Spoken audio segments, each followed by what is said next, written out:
কৃষক বন্ধুদের জন্য খুশির খবর। কৃষক বন্ধুদের অ্যাকাউন্টে টাকা ঢুকতে শুরু করে দিয়েছে, জানালেন মুখ্যমন্ত্রী মমতা বন্দ্যোপাধ্যায়। খুশির জোয়ারে ভাসছে কৃষক বন্ধুরা। কত টাকা ঢুকছে তা নিয়ে বিস্তারিত আলোচনা করব আজকের ভিডিওতে। কৃষক বন্ধু প্রকল্পের 1,02,00,000 উপভোক্তরা মোট 2,930 কোটি টাকা দেওয়া শুরু করল নবান্ন। প্রতি বছর দুটি কিস্তিতে এই প্রকল্পের টাকা দেওয়া হয় কৃষক এবং বর্গাদারদের।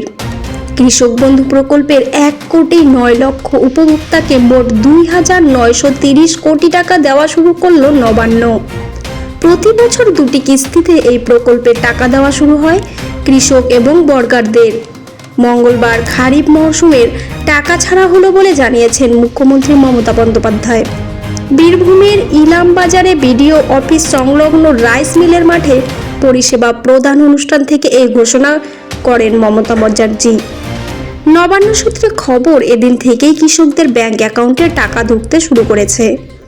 এই প্রকল্পের আওতায় থাকা রাজ্যের কৃষক ও বর্গারদের বছরে দুই কিস্তিতে একের প্রতি 10,000 টাকা করে সহায়তা দেওয়া হয়। এর চেয়ে কম জমি থাকলে তাদেরও আনুপাতিক হারে বছরে কমপক্ষে 4,000 টাকা করে দেওয়া হয়। মুখ্যমন্ত্রী মমতা ব্যানার্জি জানিয়েছেন, বছরের শেষের দিকে বা ডিসেম্বর মাসে রবি মরশুমের জন্য সমপরিমাণ টাকা দেওয়া হবে কৃষক বন্ধু প্রকল্পের উপভোক্তাদের। 2011 সালে ক্ষমতায় আসার পর থেকে কৃষক স্বার্থে একাধিক পদক্ষেপ গ্রহণ করেছে রাজ্য সরকার। 2019 সালে চালু করা হয় কৃষক বন্ধু প্রকল্প। তারপর থেকে এখনো পর্যন্ত এই প্রকল্পের মাধ্যমে কৃষকদের মোট 80,086 কোটি টাকার আর্থিক সহায়তা নিশ্চিত করেছে রাজ্য সরকার। এছাড়া 18 থেকে 60 বছর বয়সের কোনো কৃষক মারা গেলে তার পরিবারকে সামাজিক সুরক্ষা বাবদ 2 লক্ষ টাকা করে সহায়তা প্রদান করে রাজ্য।